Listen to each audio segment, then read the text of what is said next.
Marcos Jr.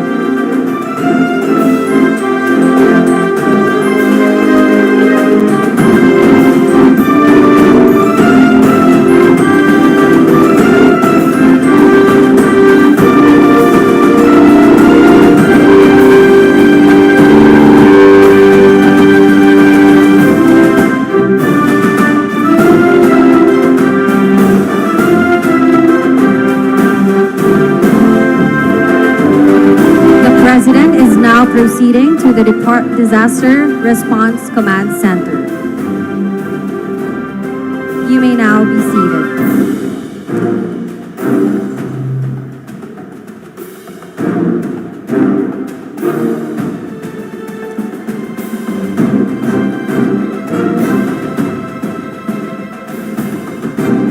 May we request the President to lead the ceremonial launching of the DSWD Disaster Response Command Center.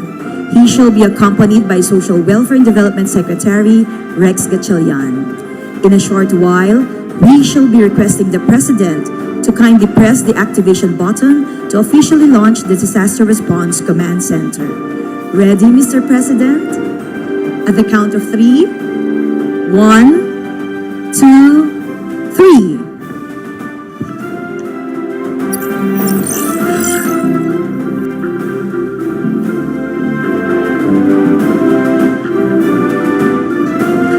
Thank you, Mr. President, and congratulations to the Department of Social Welfare and Development.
Republic of the Philippines, His Excellency Ferdinand R. Marcos Jr.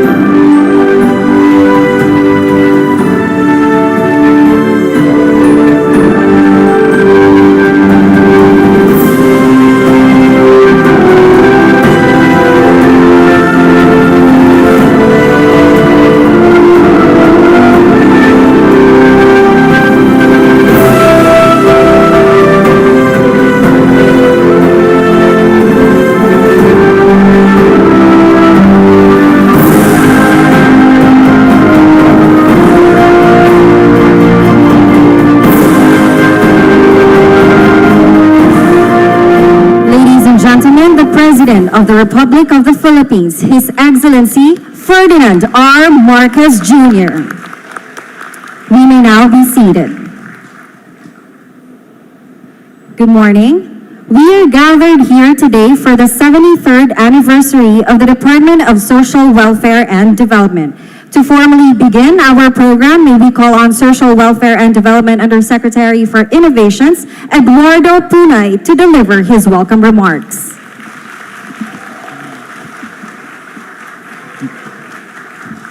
Your Excellency, President Ferdinand R. Marcos Jr., Sir. PCO Secretary Cheloy Garafil, OCD Administrator, Sir Ariel Nepomuceno, and all our other guests. Good morning and welcome to DSWD, the home of angels in red vest. Mr. President, sa ngalan po ng buong DSWD sa pamumuno ni Secretary Rex Gatchalian, salamat po sa pagsama sa aming pagdiriwang ng aming ika-73rd na anniversary ngayong umaga. Tulad ng palagi niyo pong pagsama sa amin sa mga komunidad sa iba't ibang panig ng ating bansa tuwing kami tumutugon sa mga pangangailangan ng ating mga kababayang kapuspalad, lalong-lalo na po ang mga biktima ng krisis at mga kalamidad. Mahal na Pangulo, ay kinagagalak po naming ibahagi na naging matagumpay po ang ating implementasyon ng ating mga programa nitong nagdaang taong 2023. Salamat po sa inyong palaging gabay at suporta. Ngunit malayo pa po ang ating lalakbayin at madami pa po tayong adhikain na nais makamtan. Mr. President, makakaasa po kayo na pagbubutihin pa po namin ang aming serbisyo para sa ating mga kababayan na kapuspalad. Makakaasa din po kayo na ang buong DSWD sa pamumuno ni Secretary Rex, kasama ang aming Executive Committee, Management Committee at Regional Directors at lahat ng kawani ng departamento ay kasama niyo po, mahal na Pangulo, sa pagtahak sa landas patungo sa isang bagong Pilipinas kung saan wala na pong Pilipinong magugutom at wala nang Pilipinong mahirap. Muli maraming salamat, Mr. President, at isang mapagkalingang umaga po sa ating lahat. Thank you, Yusek Punay. And now, may we call on Social Welfare and Development Secretary Rex Gatchalian to present the DSWD 2023 Performance Report and, of course, to introduce our guest of honor. His Excellency, President Ferdinand R. Marcos Jr., Secretary Cheloy Garafil, officials and staff of the Department of Social Welfare and Development, to our social workers and development workers, other distinguished guests and partners, ladies and gentlemen, a pleasant day to all of you. It is an honor to welcome you all to the 73rd founding anniversary celebration of the Department of Social Welfare and Development. The DSWD has gone a long way in responding to the challenges of providing social protection to the poor, marginalized, and vulnerable sectors of society. This is through the effective implementation of projects and services under the banner of Bawat Buhay Mahalaga. In the recent Pulse Asia's Ulat ng Bayan survey, an upward trend in the performance rating of DSWD from June to December 2023 were recorded, wherein the DSWD garnered an increased job approval rating of 82% compared to 78% last September 2023. Between the months of September and December 2023, the department's approval rating in the rural areas of the country also increased from 72% to 82%. We are proud to say that we have played a part in the President's directive of a whole-of-nation approach in decreasing poverty incidence to a single digit. In fact, last year, the DSWD, playing its role in the whole-of-nation approach, contributed to the decreasing poverty incidence from 23.7% in 2021 to 22.4% in 2023, and subsistence incidence from 9.9% in 2021 to 8.7% in 2023. These recognitions of our efforts will not be achieved by the DSWD without first and foremost the guidance of our President. On behalf of the whole DSWD family, I would like to express our heartfelt gratitude to President Ferdinand R. Marcos Jr. for his continued support of DSWD and for the trust and confidence that he has bestowed upon us to fulfill the challenging task of improving the quality of life of poor Filipinos. Mr. President, maraming salamat po sa inyong suporta sa aming kagawaran. Mr. President, because of your continued support, I am pleased to report to you the accomplishments of the department in terms of our regular programs. In 2023, more than 6.5 million clients availed of the Assistance to Individuals in Crisis Situation or AICS program from DSWD, amounting to 46.56 billion obligated funds compared to 5.33 million clients and 38.77 billion obligated funds in 2022. This is a 16.72% increase in obligated funds and 18.99% increase in terms of the number of beneficiaries serviced. Under the Sustainable Livelihood Program, when the hoarders took advantage of the rice shortage last year, our President made the laudable decision to implement Executive Order number 39, which put a price cap on rice for the benefit of our kababayans. Based on the President's instructions, the DSWD assisted in insulating the effect of the price cap on the country's micro-rice retailers through the Sustainable Livelihood Program. The key weakness of the country's flagship anti-poverty program, the Pantawid ng Pamilyang Pilipino program or 4Ps, has been in securing a clean list that only retains those that should be part of the program. Taking off from where my predecessor, Sec. Erwin Tulfo, left off, we have adopted a clearer targeting tool that we now use to graduate those who have gone over the poverty threshold and to retain those who should be retained.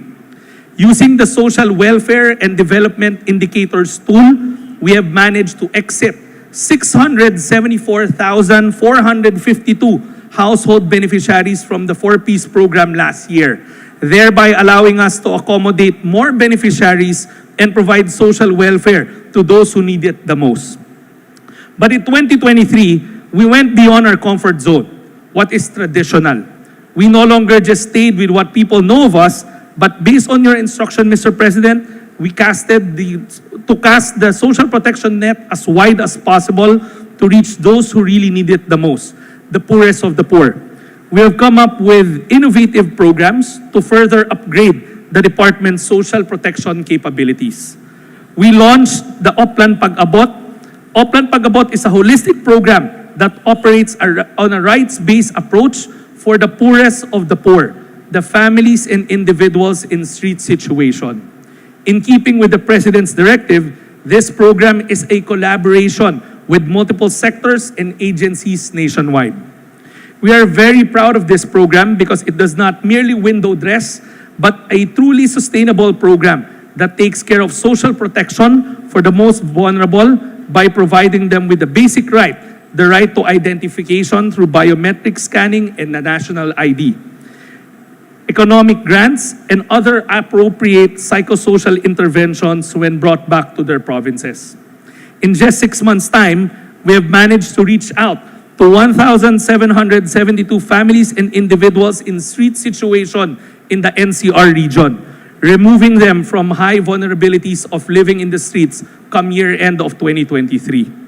We also know that many of our youth drop out of college in their 3rd and 4th year due to increased tuition costs and school fees. Combining that with the high incidence of students in grade school who need assistance in learning how to read, the DSWD came up with the Tara Basa program, the reformatted education assistance program of the department, a comprehensive learning model that provides a culture of learning, community engagement, and nation building.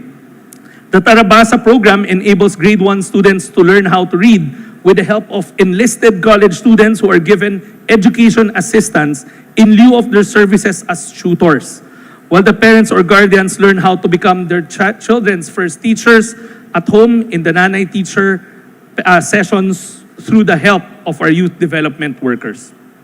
We are happy to report that the program was able to significantly achieve its desired outcomes in 2023.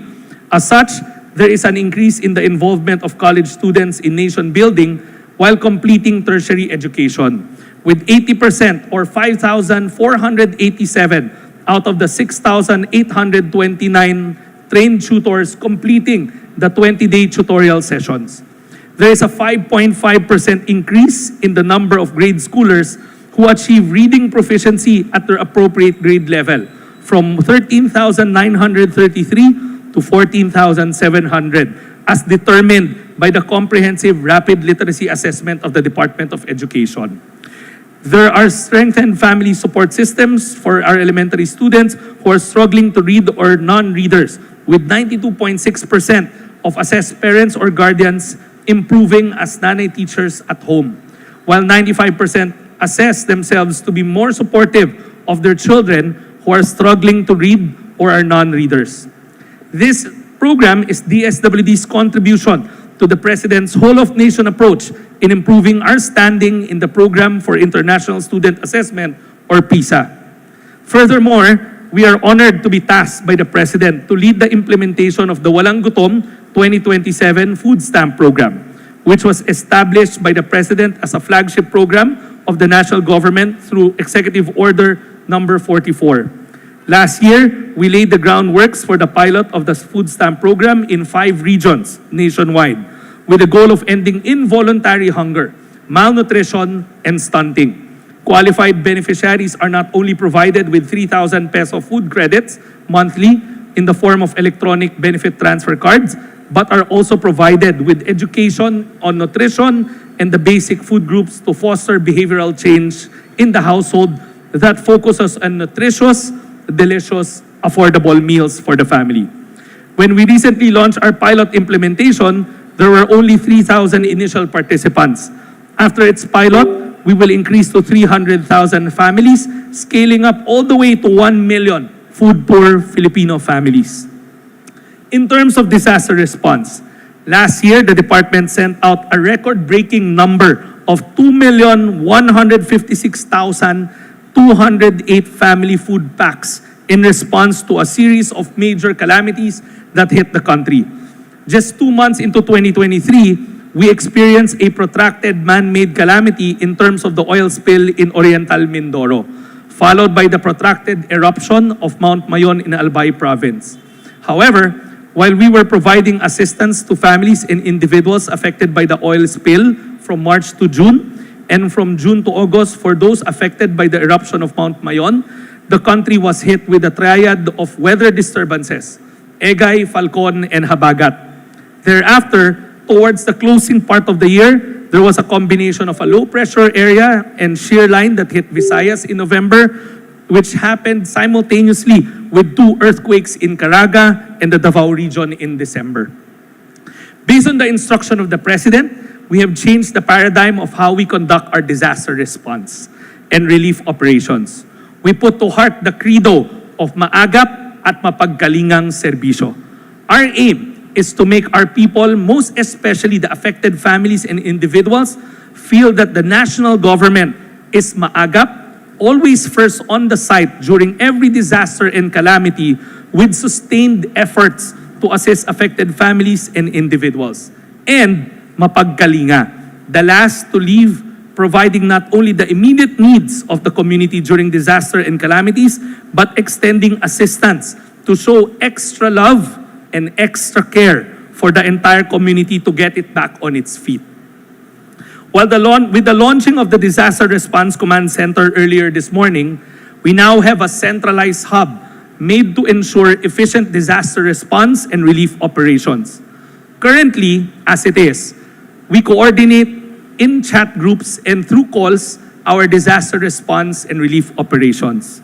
Hence, there was an urgent need for a centralized hub dedicated to disaster response as we take a significant step forward, fortifying our nation's resilience and capacity to respond swiftly and efficiently to the most pressing needs of our communities in times of crisis. With this new hub, by next month, the situation reports of our field offices will be automated, where they can put that data in real time, enabling us to have a bird's eye view if we have enough relief goods, matching our inventory stockpiles with the number of affected individuals provided by our boots on the ground. The Disaster Response Command Center will also be interoperable with the country's other command centers who are involved in the other aspects of disaster management, such as the Office of Civil Defense, Metro Manila Development Authority, Philippine Disaster Resilience Foundation, Philippine Red Cross, PhilVox, and Pag-asa. The DSWD will provide disaster response to all those affected, but we will not forget our mandate to protect our main clientele, the poor, the marginalized, and the vulnerable.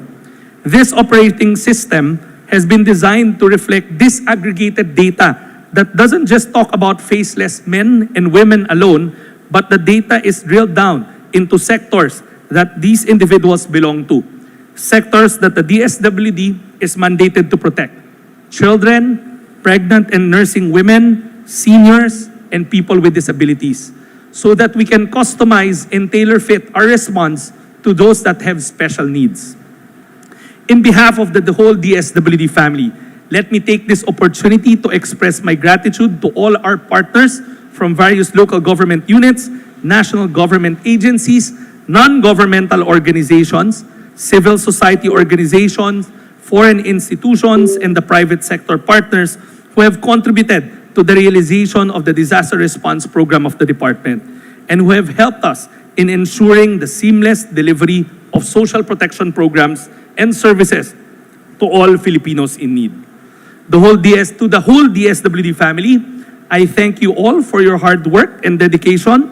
The department's accomplishments cannot be achieved without the diligence and commitment of our social workers and development workers, officials and personnel, in keeping with the tradition of providing genuine and compassionate public service for the past 73 years.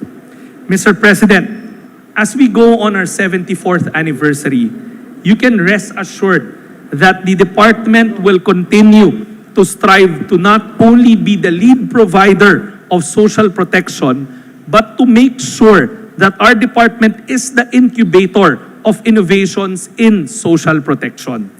Dahil sa isang bagong Pilipinas, hindi lamang tayo magbibigay ng pangkaraniwang programa ng proteksyon panlipunan, kung hindi makakapagbigay pa tayo ng mga makabagong solusyon upang paglingkuran pa ang lubos na nangangailangan at ang buong sambayanang Pilipino. With that, ladies and gentlemen, let me introduce our guest of honor, again, the President of the Republic of the Philippines, His Excellency, President Ferdinand R. Marcos Jr.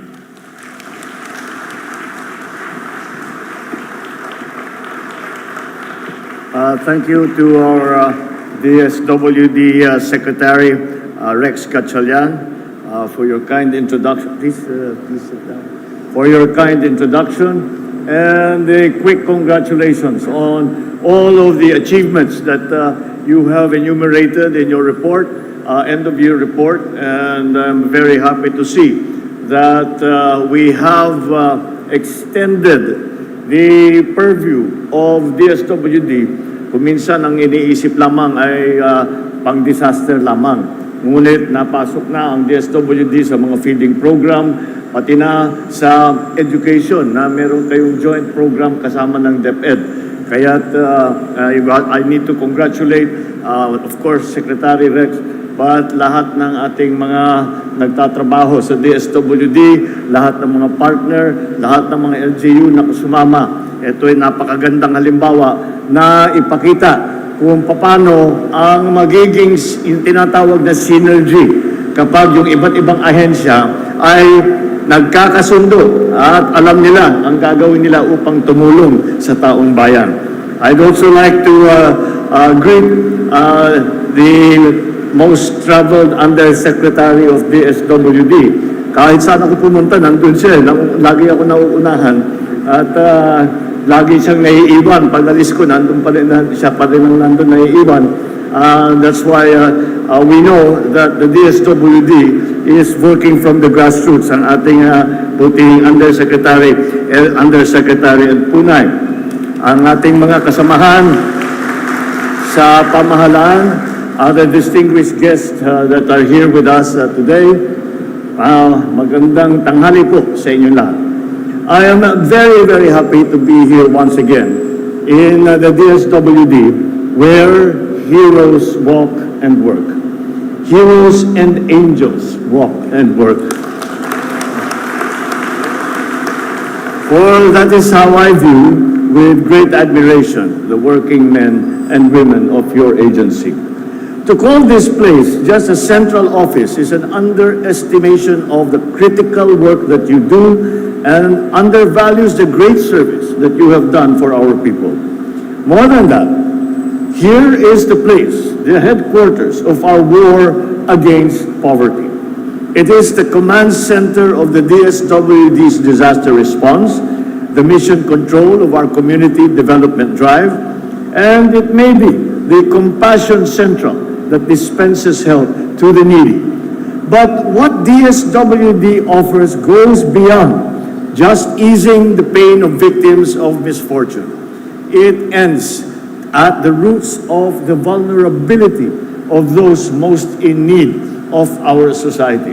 Kagaya ng aking nabanggit, ang pagka yung taong bayan ay sinasabi, dito ang DSWD, ang kanilang akala ay yan lamang, ang ginagawa lamang ay yung disaster response.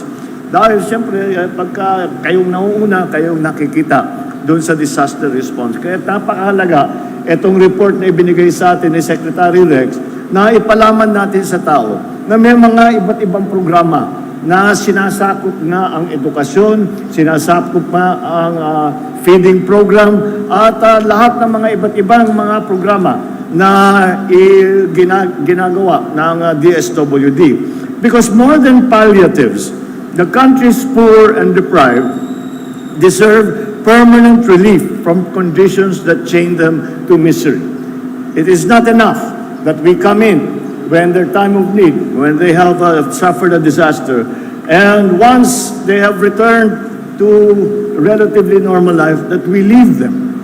What we have done is we have extended the mission of DSWD to go to the roots of why they have been put in that category of being poor, of suffering poverty, of being undernourished and undereducated. Kaya sinabi ko po noong bagong taon na ang anumang ayuda ay pantawid lamang, hindi pang matagalan. Yung iaahon ka sa hirap, hindi ka ibiburo sa kadukhaang walang katapusan, ay hindi naman maaring basta't pabayaan ang taong bayan na sila ay parang pinaparusahan. DSWD programs have never been regarded as a handout, but we call it a hand up, designed to help people pull themselves up from the rut that they have been thrown into through no fault of their own. DSWD pairs temporary relief with permanent rehabilitation. The safety nets that DSWD deploys to catch those who have fallen into the cracks of society come with opportunity ladders to help them climb out from the state that they find themselves in. It does not merely serve the disadvantaged, the PWDs, so they can remain in the margins a tad more comfortable, but to bring them out into the mainstream of society as productive members, fully exercising their right to realize their full potential. Kahit po sa 4Ps, may kondisyon pa at alituntunin na dapat sundan. Bakit? It is not meant to supplant the family income, but to supplement it. Kaya naman, napakalawak ang saklaw ng inyong gawain ngayon.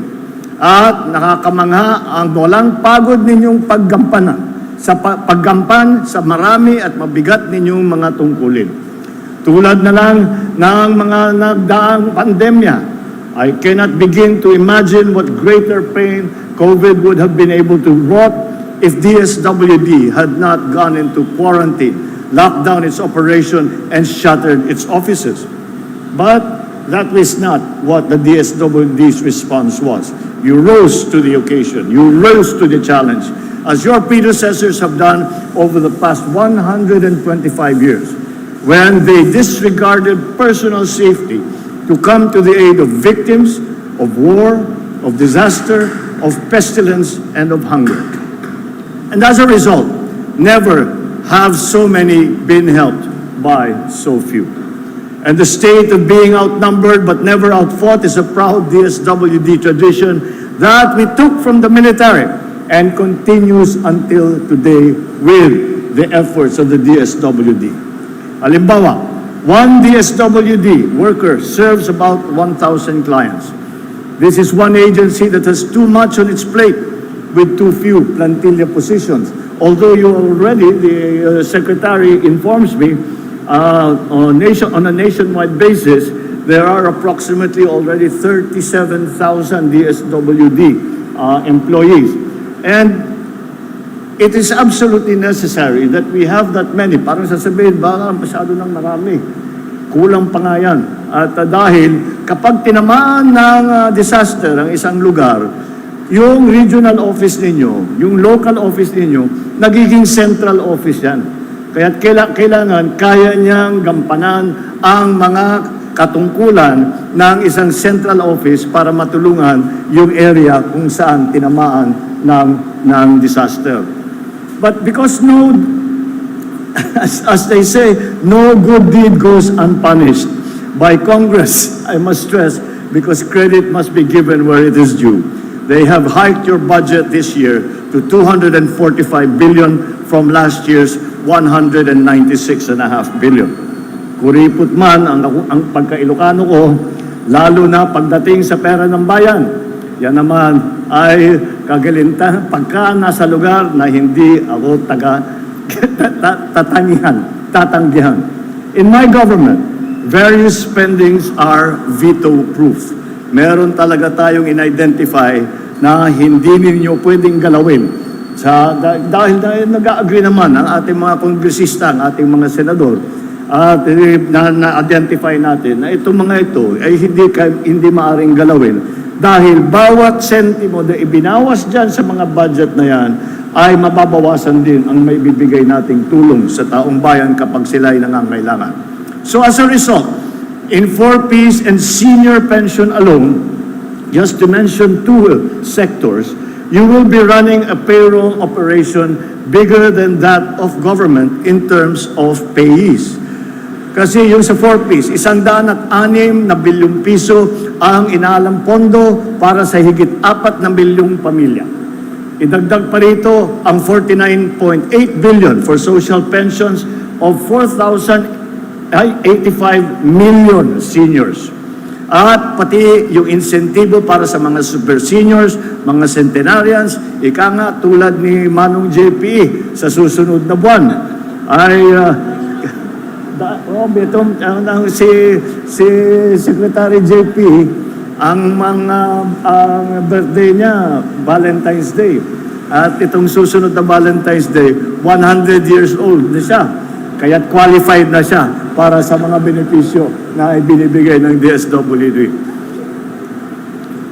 Mayroon pa rin palang kayong food catering operation which serves tens of millions of hot meals to 2.027 billion preschool children in communities at a cost of 4.1 billion. Hindi lang yan ang tugon niyo sa kagutuman.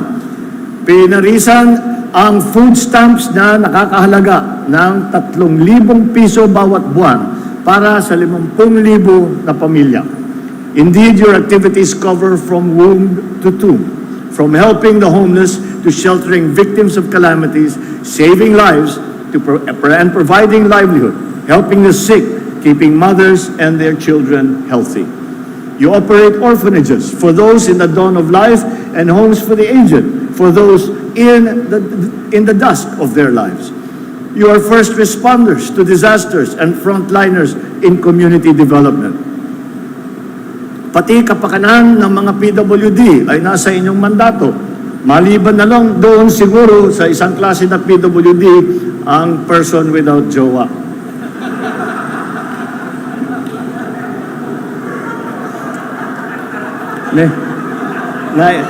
Nagkaroon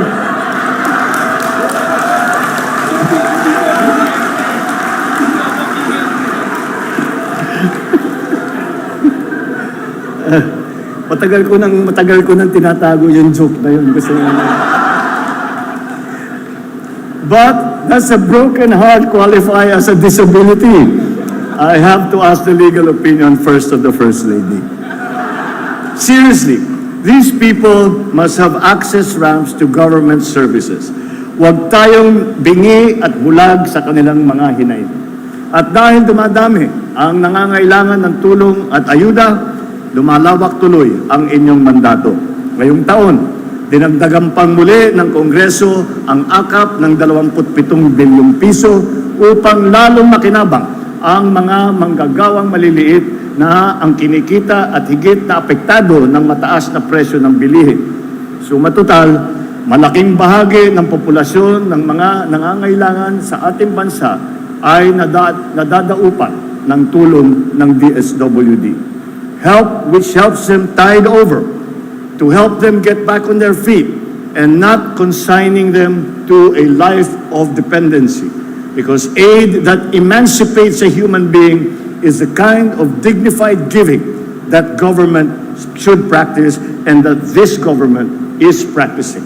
Remember, welfare must come with the ways that truly empower recipients so that they will be armed with the skills and the tools that will make self-liberation possible. Hindi natin sinasanay ang taong bayan. Wala namang tamad na Pilipino. Handa naman talaga ang Pilipinong na magtrabaho. Kaya't bigyan natin sila ng pagkakataon. Hindi lamang kapag sila ay nasa krisis, kung hindi sa kanilang pang-araw-araw na buhay. So, sa ika-73 anibersaryo ng inyong pagkakatatag, inaasahan kong di lamang ninyo ipapagpatuloy, kundi pag-iibayuhin pa ang tatak DSWD sa paglilingkod. You are the country's social welfare forces, always on red alert. In a country where distress calls from disaster victims and disadvantaged sectors never end. As you put our people out of harm's way and onto the road to recovery and a better life, always serve your clientele with care and compassion as you have been doing. Hindi lang mabilis na serbisyo, kundi taus-pusong paglilingkod at may kasamang pag-unawa at na nagpapalakas ng loob at nagbibigay ng pag-asa sa mga walang-wala. Treat them with kindness, with understanding and compassion. Because that care is a hallmark of public service as well. Empathy goes a long way. Empathy that you have demonstrated very clearly in this past year. Iyan ang diwa ng pagtulong at pagkalinga sa itinatag nating bagong Pilipinas. Mabuhay ang bayanihan ninyo sa DSWD. Mabuhay ang kabayanihan ng DSWD. Happy anniversary, Happy New Year. Maraming salamat sa inyong serbisyo. Maraming salamat sa inyong lahat. Magandang tanghali sa inyong lahat. Mr. President, at this point, may we request the President to kindly grant us a photo opportunity. First, may we call on stage the DSWD Undersecretaries. Select national government officials, please stand by and prepare.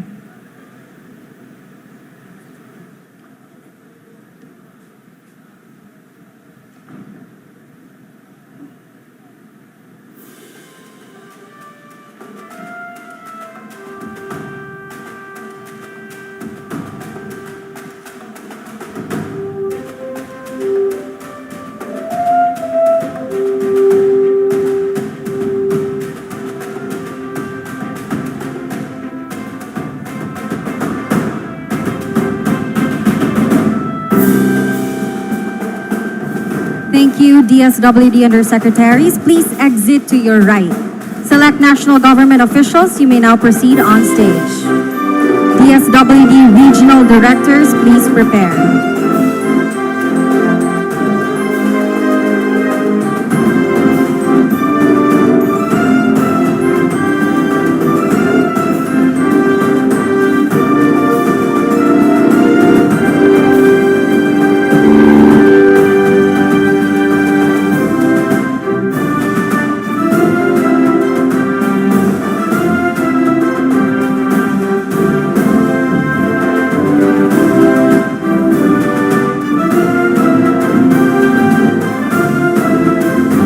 Thank you. Please exit to your right. DSWD Regional Directors, you may now proceed on stage. DSWD Anniversary Committee, please stand by and prepare.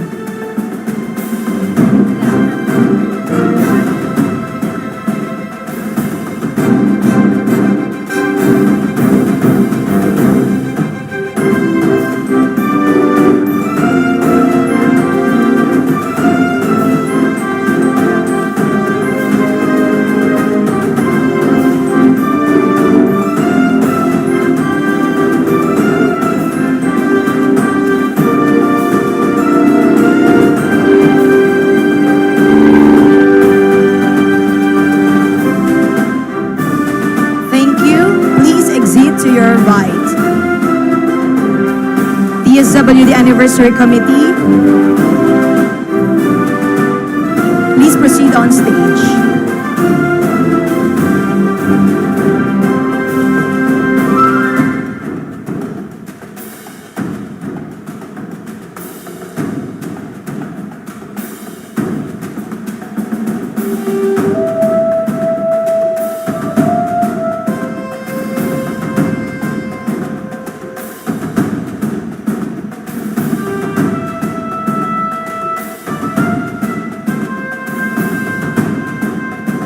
Thank you. Please exit to your right.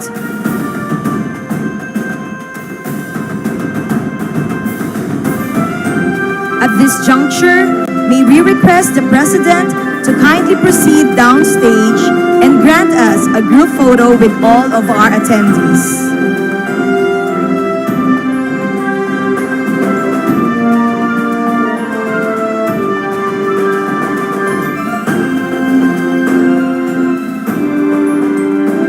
May we also request our guests to kindly gather at the center to join the group photo with the President.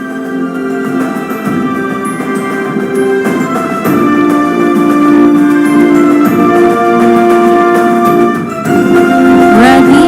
Please smile at the camera.